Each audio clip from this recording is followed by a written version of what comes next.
Hello everyone. अब हम next topic जो है हमारा inverse of A square matrix कर रहे हैं। इससे पहले का टॉपिक मैंने एडजॉइंट आपको जो है करवा दिया है। उसी के रिगार्डिंग नेक्स्ट टॉपिक हमारा inverse of A square matrix है।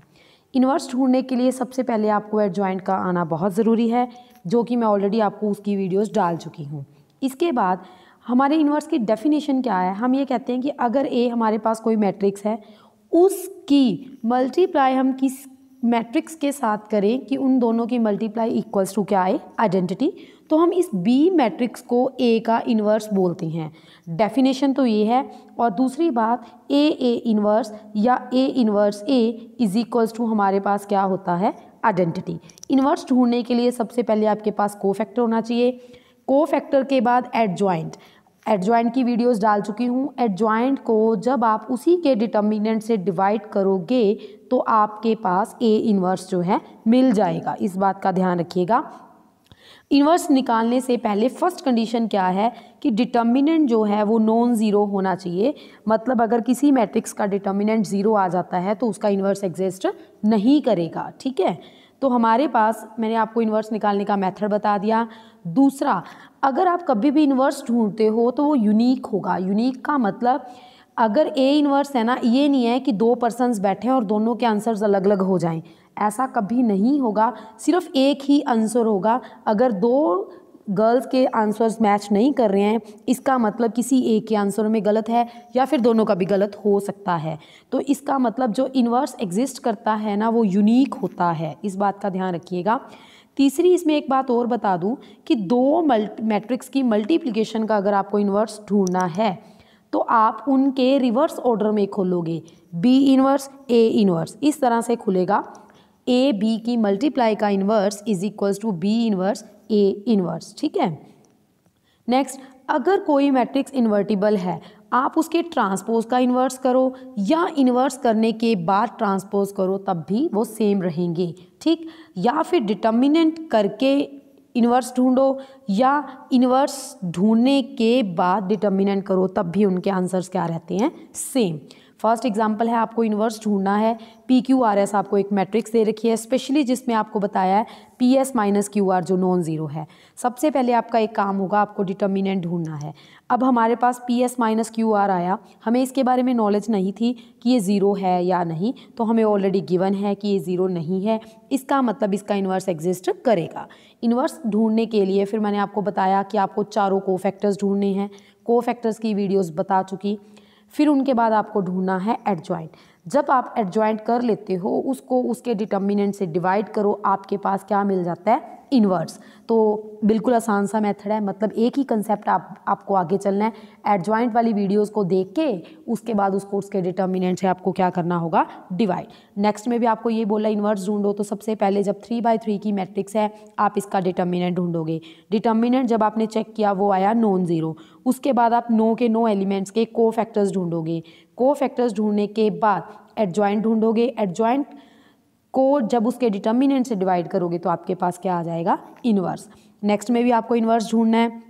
इन्वर्स ढूंढने के लिए सबसे पहले आपका काम होगा डिटर्मिनेंट ढूंढना। डिटर्मिनेंट के लिए फिर एक बार आज याद करवा देती हूँ कि इस तरह से जब आपके पास 3 रोज़ या कॉलम्स होते हैं, चाहे आप रो वाइज लो चाहे आप कॉलम वाइज, इससे मुझे कोई फ़र्क नहीं पड़ता। फर्स्ट एलिमेंट लो, उसकी रोज़ एंड कॉलम्स छोड़ो, जो 4 बच जाते हैं उसका डिटर्मिनेंट।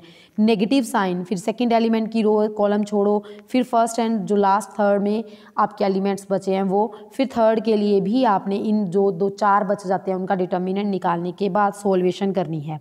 उसके बाद आपको कोफैक्टर्स ढूंढने हैं। कोफैक्टर्स भी बता चुकी कि आपने क्या करना है, -1 पावर जो यहाँ पे एलिमेंट्स की एडिशन होती है वो लगाने के बाद रोज़ एंड कॉलम्स छोड़ के जो 4 एलिमेंट्स बचे हैं उनका डिटर्मिनेंट सोल्व करके आपको नो के नो एलिमेंट्स के कोफैक्टर्स मिल जाते हैं।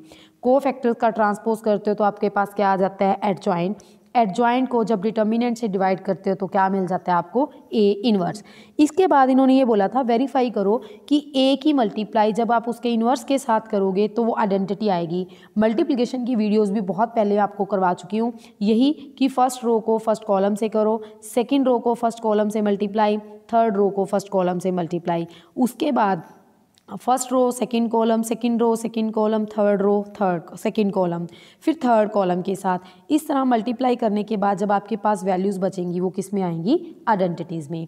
ठीक है, उसके बाद आपको ए एंड बी दो मैट्रिक्स दी हैं, आपको ये शो करना है, इस कंसेप्ट को अभी बताया मैंने कि मल्टीप्लाई का जो इन्वर्स है वो रिवर्स ऑर्डर में खुलता है। अब आपने इसमें सारा कुछ निकालना है। क्या निकालना है, सबसे पहले आपने ए और बी की मल्टीप्लाई करनी है। ए बी की जब मल्टीप्लाई करोगे आपके पास ये वैल्यूज़ आ गई, फिर आप इसका डिटर्मिनेंट निकालोगे, आप चेक करोगे इसका डिटर्मिनेंट जीरो तो नहीं है। जब जीरो नहीं है तो उसके कोफैक्टर्स ढूंढोगे, कोफैक्टर्स ढूंढने के बाद आप क्या निकाल लोगे, एडजॉइंट, एडजॉइंट को उसके डिटर्मिनेंट से क्या कर दोगे, डिवाइड। फिर उसके बाद आप बी इन्वर्स और ए इन्वर्स सेपरेटली ढूंढना है। बी इन्वर्स ढूंढने के लिए बी का डिटर्मिनेंट निकाल के रख दो, वो जीरो नहीं आया, उसके कोफैक्टर्स का ट्रांसपोज कर दो और डिटर्मिनेंट से क्या कर दो, डिवाइड। उसी तरह ए के कोफैक्टर्स निकालो, ए का एडजॉइंट और उसके डिटर्मिनेंट से डिवाइड कर दो। जब आप बी इन्वर्स और ए इन्वर्स की मल्टीप्लाई करोगे जो वैल्यू आ रही है और ए बी का इन्वर्स करने के बाद जो वैल्यू आ रही है वो दोनों हमारे क्या आएंगे, इक्वल। अब शो दैट सेटिस्फाई दिस, ये सेटिस्फाई वाला मैटर भी हम अपनी पिछली वीडियोज़ में कर चुके, दोबारा बता रही हूँ। अगर आपके पास एक्स में टर्म आती है आपने उसको किस में कन्वर्ट करनी होती है, ए में। और फिर मैंने ये बताया था मैट्रिक्स में कोई भी एलिमेंट जो है आपका बिना आइडेंटिटी के या बिना ए बी के नहीं रहता। जब आपके पास इस इक्वेशन में 7 था आप उसके साथ क्या लगा दोगे, आइडेंटिटी।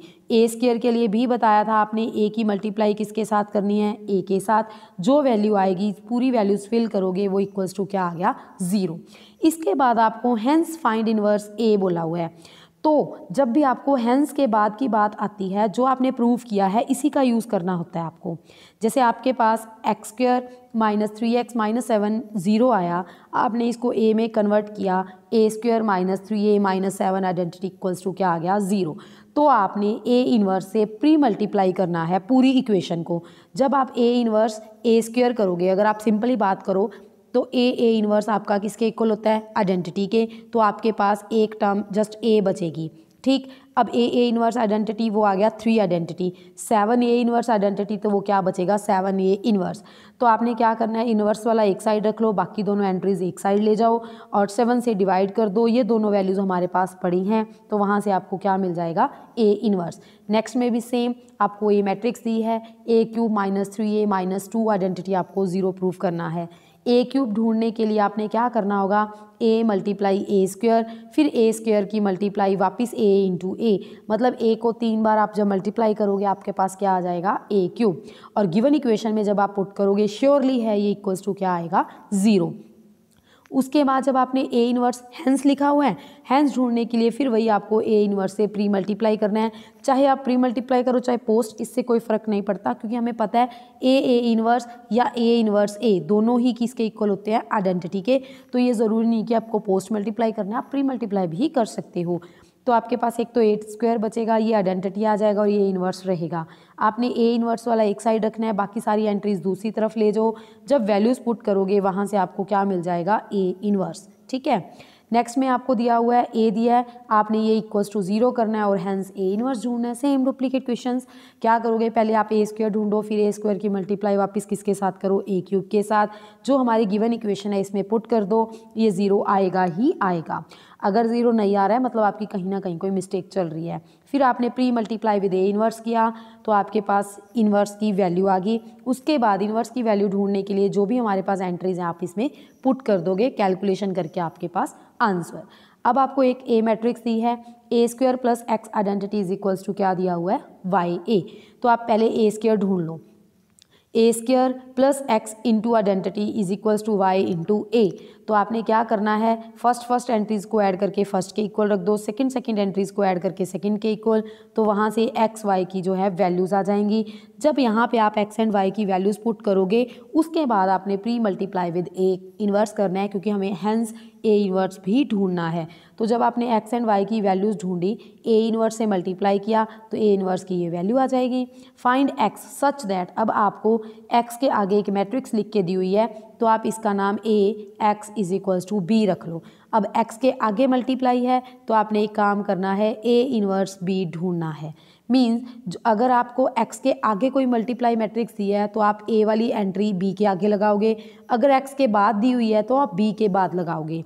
तो तो इसके लिए सबसे पहले आप ए का इन्वर्स ढूंढो, ए डिटर्मिनेंट निकाल लेना, वहाँ से आपके पास ए इन्वर्स एग्जिस्ट करेगा। फिर आपने ए इन्वर्स को बी से मल्टीप्लाई करना।